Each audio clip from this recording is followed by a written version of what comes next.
ये बाग़े इस्लाम के छोटे छोटे पौधे हैं, ये जब बड़े होंगे तो इन पे फल लगेंगे और उन फल को सारा जमाना उनकी लज्जत को महसूस करेगा। ये कहीं इमाम बनकर चमकेंगे, कहीं खतीब बनेंगे और कहीं मुदर्रिस बनेंगे और कहीं आपके हर मौके पर अल्हम्दुलिल्लाह ये आपकी जरूरियात को मुकम्मल करेंगे। हजरात, कसीर तादाद में मजमा है। मैं मुबारकबाद पेश करता हूँ आने वालों को और मदरसा चलाने वाली जुमला अराकीन को, कमेटी को, खासकर कारी उमर साहब को कि बड़ी मेहनतें की हैं इन्होंने। और ऐसे माहौल में भी जहां पर मदरसे को चलाना मुश्किल है, इनके मदरसे से तलबा फारिगुत तहसील हो रहे हैं अल्हम्दुलिल्लाह।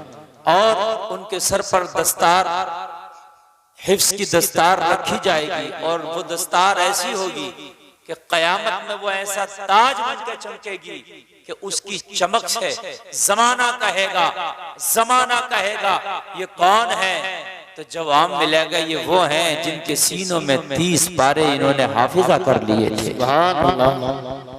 उनके वालिदैन के सर पे भी ताज रखे जाएंगे मैदान महशर में, उनके भी ताज चमकेंगे। जमाना पूछेगा ये कौन है, ये कोई वली है, ये कोई गौस कुतुब अब्दाल है? कहेंगे नहीं, ये हाफिज कुरान के वालिद हैं। सुभान अल्लाह, और जोर से बोलो सुभान अल्लाह, सुभान अल्लाह। मगर मेरे भाई, आप थोड़ा हिम्मत और हौसला जुटाया करो। अभी थोड़ी देर पहले जब मैं मिंबर शरीफ पे आया था तो मैंने देखा सब लोग भाग रहे थे, कुछ उस गली में थे, कुछ उस गली में थे। अजीब मामला आया तुम्हारा। ये कारी उमर साहब माशाल्लाह, इनकी जिम्मेदारी, इतना बड़ा प्रोग्राम इन्होंने सजाया, बाकी के मामलात भी ये देख रहे हैं। कोई मामला होगा तो इनसे आकर कहेगा तुम्हारा कोई टेंशन नहीं है, तो तुमको तो कम से कम सुन लेना चाहिए है। तुम्हारी हिम्मतें कहाँ चली गई है?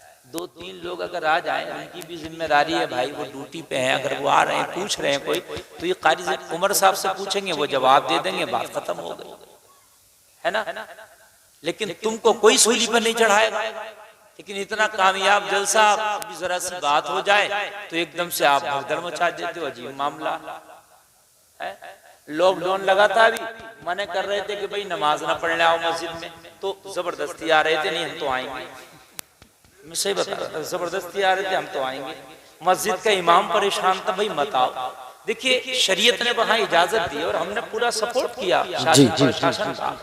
जहाँ कहीं मुश्किल है और इंसान मुश्किल में पड़ रहा है तो शरीयत मुश्किल में नहीं डालने को कहती, वहां पर इजाजत है। क्या भाई उन दिनों घरों में नमाज पढ़ो, नहीं मान रहे थे लोग, है ना, न इमामों की मान रहे थे और नमाज पढ़ लेते। किसी ने खबर दे दी कि मोटरसाइकिल आ गई इधर से, तो दीवारें कूद कूद के भाग रहे थे। तो भाई ये नमाज से कौन सा फायदा है, ये बताओ यार। आने की जरूरत ही क्या थी? और जब आ ही गए थे तो फिर ऐसे भागने की जरूरत ही क्या थी? बात है क्या नहीं है यार? फिर जो होता देखा जाता, है ना भाई। इन नमाज की अहमियत है, उलमा मना कर रहे हैं, इमाम मना कर रहे हैं कि भाई ना आओ, तो अपने घरों में पढ़ लेना चाहिए थी तुम्हें। उस वक्त उलमा ने इजाजत दे दी थी, तो नहीं मान नहीं रहे थे। अरे भाई कोरोना में मर गए तो फिर क्या होगा, इससे तो मस्जिद में चलो वहीं मरेंगे। तब मस्जिद याद आ रही थी। हाँ मेरे भाई, हकीकत बता रहे हैं, हम झगड़े हो रहे थे, 5 लोगों का इजाजत मिली थी, बात है क्या नहीं है? तो अब वो 5 लोग कोई भी कर दिए गए कि भाई ये पढ़ेंगे, ये पढ़ेंगे, ये तो करे भाई यही क्यों पढ़ेंगे, हमारा नाम क्यों नहीं है? ये बात हकीकत है मेरे भाई। बड़े झगड़े हो रहे थे, भाई इन्हीं 5 का नाम क्यों आया, भाई हमारा क्यों नहीं आया? अच्छा मस्जिद खुली, अब क्यों नहीं आ रहे भाई? अब आओ, तो सबका नाम है ना, है? अब नहीं आ रहे। अभी ऐलान कर दिया जाए कि 2 ही लोग पढ़ेंगे तो मर जाएगा, यही तो क्यों पढ़ेंगे? ये बात हकीकत है मेरे भाई। कहाँ चला गया इस्लाम का तुम्हारे अंदर जो शौक है, ज़ौक़ है, जज्बा है? यार एक बात मुझे बताओ मेरे भाइयों, देखिए कोरोना आए जब भी मौत आएगी, कोरोना ना आए जब भी मौत आएगी, और कोई आफत आ जाए मौत बरहक है। जब अल्लाह ने लिख दी आएगी तो हर वक्त इंसान को मौत की तैयारी में रहना चाहिए। बात है क्या नहीं है मेरे भाई? हर वक्त ऑपरेटर साहब थोड़ा बेस बढ़ा दो इसका, थोड़ा सा बेस, और बस कालम की आवाज रखो, बाहर की ना रखो, इसलिए कि माशाल्लाह काफी मजमा है। अब बाहर आवाज नहीं भी जाए तो हमें कोई टेंशन नहीं, इतने ही लोग सुन लें और अमल कर लें तो जलसा कामयाब है। सुभान अल्लाह। तो माशाल्लाह मैंने आपको ये जुमले इसलिए बोल दिए मेरे भाई, इस्लाम कोई मजाक नहीं, बात है कि नहीं। जब कलमा पढ़ा मेरे नबी की बारगाह में सहाबा ने आके, इब्तिदाए दौर की बात बता रहा हूँ, जब नया नया मेरे नबी ने ऐलान नबुव्वत किया और उस वक्त में मुट्ठी भर मुसलमान थे। मैं बताऊं मेरे भाई, कोई मजाक नहीं है मजहब इस्लाम, समझ रहे हैं आप। वो किसी शायर ने कहा है कि इश्क में गिरेबा चाक नहीं होते बल्कि सर भी दिए जाते हैं, समझ रहे हैं आप। खाली गिरेबा चाक करने से काम नहीं चलेगा, ये लैला मजनू की मोहब्बत नहीं है, गिरेबा चाक कर लो काम हो गया। ये आमिना के लाल की मोहब्बत है। सुभान अल्लाह। ये वो मोहब्बत है जिसके बारे में बरेली के रज़ा फरमाते हैं, हुस्ने यूसुफ पे कटी मिस्र में अंगुश्ते जना, सर कटाते हैं तेरे नाम पे मर्दाने यारा। सुभान अल्लाह, सुभान अल्लाह, जिंदाबाद। यहाँ पर खाली उंगलियां कटने से भी काम नहीं चलता, यहाँ पर तो गले कटने से काम चलता ना मेरे भाई। तो देखिए इस्लाम कोई मजाक नहीं है, इस्लाम के जो कानून है वो अटल है। नमाज जो आपके ऊपर 5 वक्त की फर्ज है मेरे भाई, हाल कुछ भी हो ये खत्म नहीं हो सकती। ये तो हो सकता है मस्जिद में जाना मजबूरी है, घर में पढ़ो। ये तो हो सकता है कि अगर खड़े होकर नहीं पढ़ सकते तो बैठ के पढ़ो। ये तो हो सकता है कि बैठ के नहीं पढ़ सकते लेट के पढ़ो। ये तो हो सकता है कि अगर आपके हाथ में हरकत नहीं है तो आंख के इशारे से पढ़ो, लेकिन नमाज माफ नहीं है, अटल है कानून मज़हब इस्लाम के। जो कानून बना दिए वो है, ये कानून दुनिया में नहीं बने, ये कानून आसमान से बनकर आए हैं। सुभान अल्लाह।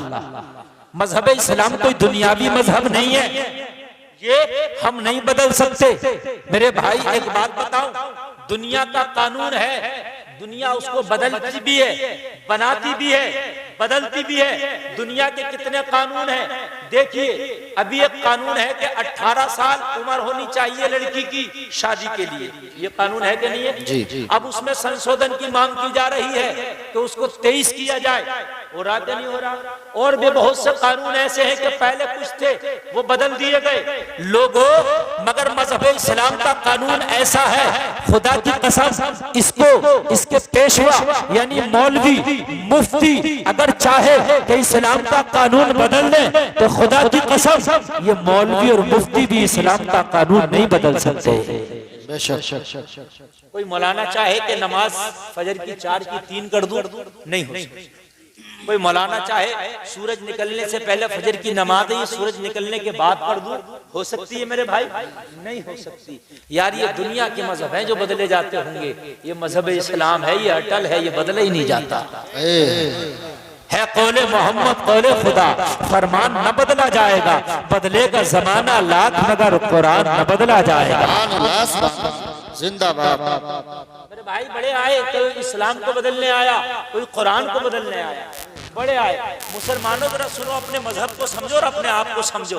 तुम बड़े हल्के हो गए। हल्के क्या हो गए? हकीकत बात तो ये है कि इस्लाम का रंग तुमने सही से अपनी जिंदगी में चढ़ाया ही नहीं। खुदा की कसम, अगर इस्लाम का रंग तुम्हारी जिंदगी में चढ़ जाता तो ना तुम किसी से खौफ खाते। जब तुम्हारी जिंदगी में इस्लाम का रंग चढ़ जाता तो रब की कसम खा के कहता हो, तुम्हें दुनिया की बागो बहार अच्छे नहीं लगते, तुम्हें दुनिया की रंग रंगीनियां अच्छी नहीं लगती। रब की कसम खा के कहता हो, अगर तुम्हें अच्छा लगता तो इस्लाम की बहारें अच्छी लगती, इस्लाम का कानून अच्छा लगता और मजहब इस्लाम पे अमल करना अच्छा लगता।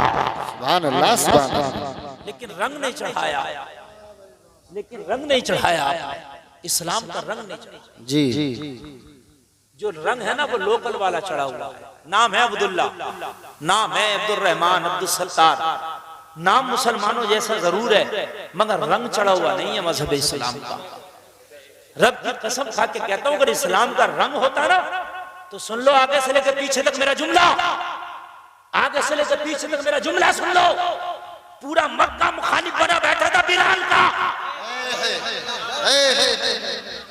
एक काला सा आदमी, एक काला सा आदमी जिसका चेहरा काला है, जिसके होठ मोटे हैं, जिसका लिबास टाट का है, बैकग्राउंड भी कोई मजबूत नहीं, बकरियां चराता फिरता है,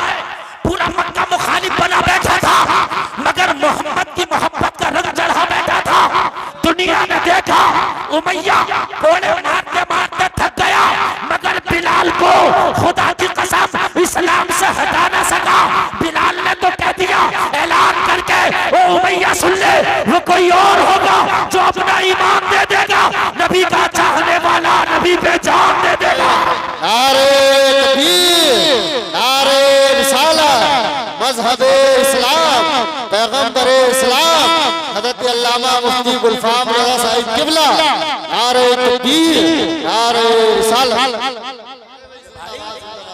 आप बात करते हो, तुम्हारी कितनी तादाद है इस वक्त? पूरी दुनिया में तुम्हारी तादाद है तकरीबन 125 करोड़ से भी ज्यादा। और तुम्हारे हालात क्या है? तुम्हारे हालात ये हैं कि तुम अपनी टोपी ना बचा सके, अपनी दाढ़ी ना बचा सके, अपनी बेटियों का हिजाब नहीं बचा सके। अल्लाह अल्लाह अल्लाह। औकात क्या है तुम्हारी? 125 करोड़ होकर बेटियों का हिजाब नहीं बचा सकते। तन्हा बिलाल पूरे मक्का के सामने मुस्तफा की मोहब्बत का पैगाम बुलंद करके चला गया। जिंदाबाद जिंदाबाद। ना उसी पर करो, बोल दो मुझे। मजा आ रहा ना तुम्हें? ये सीने से बोलना बड़ा मुश्किल काम है, मालूम है? आप ये समझ रहे हो मैं बोल रहा हूँ तो मदद में मशीन नहीं चल रही है, सीना बोल रहा है। इसको एक जगह छोड़ दीजिए अगर बुलवाना है तो, वरना हटा दीजिए। ऑपरेटर लोग ये समझते हैं कि मौलवियों का सीना नहीं है, इनमें जनरेटर लग रहे हैं। मैं बढ़ा रहा हूँ आवाज को, तो घटा रहा आवाज को। भाई मैं कह रहा हूँ बाहर का बंद कर दो, अंदर का रहने दो यार। और फिर भी तुम्हें डर लग रहा है तो मुझे कोई पकड़ के लेके जाएगा, तुम्हें नहीं लेके जाएगा। तुम कहना ये बजवा रहे हैं, बात खत्म है। इसको एक जगह रहने दीजिए, इसको कम मत कीजिए। मैं बहुत नब्बाद आदमी हूँ, रातों दिन साउंड पर बोल रहा हूँ। तुम समझ रहे हैं? आप अगर उसे छुओगे भी तो बता दूंगा बिना देखे के छू रहे हो। मेरा यही काम है रातों दिन। जी जी। बड़े से बड़े साउंड पे बोलना, और बड़े से बड़े अच्छे में और बड़े से बड़े नीचे में, सब में बोलता हूँ मैं। तो मेरे भाई मेरा यही काम है, आप इसको सही रखें ताकि मैं थोड़ी देर इनकी खिदमत कर लूँ। मेरे भाई आज 125 करोड़ से ज्यादा तादाद है। इस्लाम की तारीख में मुसलमान इतने कभी न थे जितने आज, कभी न थे। ये मौलाना लोग बैठे, इनसे पूछ लेना। नबी का जाहिरी जब विसाल हुआ, जाहिरी तौर पर कुल तादाद सहाबा की उस वक्त तकरीबन 1.25 लाख थी। कितनी थी? 1.25 लाख। और आज हो 1.25 अरब। 1.25 लाख थी कुल तादाद तकरीबन मुसलमानों की। मगर रब की कसम खा के कहता हूं, रूम और ईरान तुम्हारे नाम से कांपता था। वजह क्या थी? तुम्हारे ऊपर नबी की मोहब्बत का रंग चढ़ा था। आज हमारे ऊपर नबी की मोहब्बत का रंग नहीं चढ़ा है। आज हमारे ऊपर बहुत से रंग एक ही है बस मुसलमान के ऊपर। कौन सा रंग? नबी की मोहब्बत का रंग। आज जुमला सुनना और मेरी तकरीर सुनना, शायद कुछ इस्लाह हासिल कर सको। आज रंग चढ़ गए हमारे ऊपर अलग अलग। किसी के ऊपर किसी पार्टी का रंग चढ़ गया, किसी के ऊपर किसी नेता का रंग चढ़ गया, किसी के ऊपर किसी जो है साहब अपनी जमात का रंग चढ़ गया कि साहब मैं तो पीला कपड़ा पहनूंगा, मैं जो हूं वो हो गया, कौन हो गया? वारसी। मैं हरा ही पहनूंगा, मैं हो गया साहब दावत इस्लामी। मैं साहब काले पहनूंगा। एक ही रंग है मुसलमान के ऊपर, वो है नबी की मोहब्बत का रंग। कोई नीला पीला नहीं है, जो चाहे कपड़ा पहन ले। मुहर्रम शरीफ आता तो बहुत सी औरतें अपने बच्चों को काला कपड़ा पहना देती हैं, हरा पहना देती हैं। अरे मेरे भाई सारे रंग अल्लाह के हैं, बस मुसलमान के ऊपर एक ही रंग चढ़ेगा और वो है नबी की मोहब्बत का रंग। यार जरा बोलो ना सुभान अल्लाह। बिलाल को तो नीला पीला कपड़ा भी नहीं पहनने मिलता था, टाट का लिबास पहनता था। और टाट होता कैसा आप जानते हो? जमीन के खाकी कलर का होता है ना। बस ये बिलाल ये कपड़ा पहनता था। मेरे भाई जरा गौर करो, जमाने ने जोर लगा लिया कि बिलाल को नबी की मोहब्बत से दूर भगा दिया जाए, हटा दिया जाए। मगर रब की कसम खाकर कहता हूँ लोगों, बिलाल के चर्चे आज भी हैं और कयामत तक बिलाल के चर्चे रहेंगे। जन्नत की हूरें मेरे बिलाल का चर्चा करती हैं। सुभान अल्लाह सुभान अल्लाह। जन्नत की हूरें मेरे बिलाल का चर्चा करती हैं। लोगों, तुम्हारे ऊपर रंग इस्लाम का हल्का हो गया।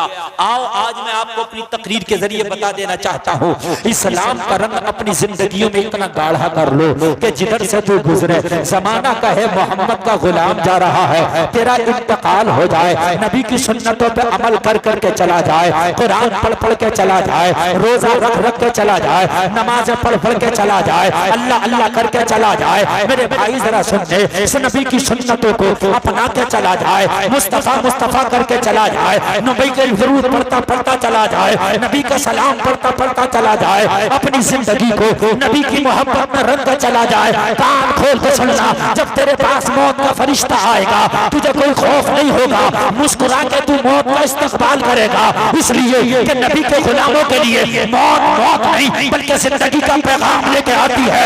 नबी के गुलामों के लिए मौत गम नहीं बल्कि खुशी का मुद्दा लेके आती है। नबी के गुलामों के लिए मौत गम का ठिकाना नहीं बल्कि खुशी का परवाना लेके आती है। नबी का गुलाम मर जाता है, उसका जनाजा उठता है, जमाना रोता है, नबी का गुलाम ऐलान करता है, मेरे जनाजे पे रोने वालों, फरेब में हो बगौर देखो, मरा नहीं हूँ, गमे नबी में लिबास हस्ती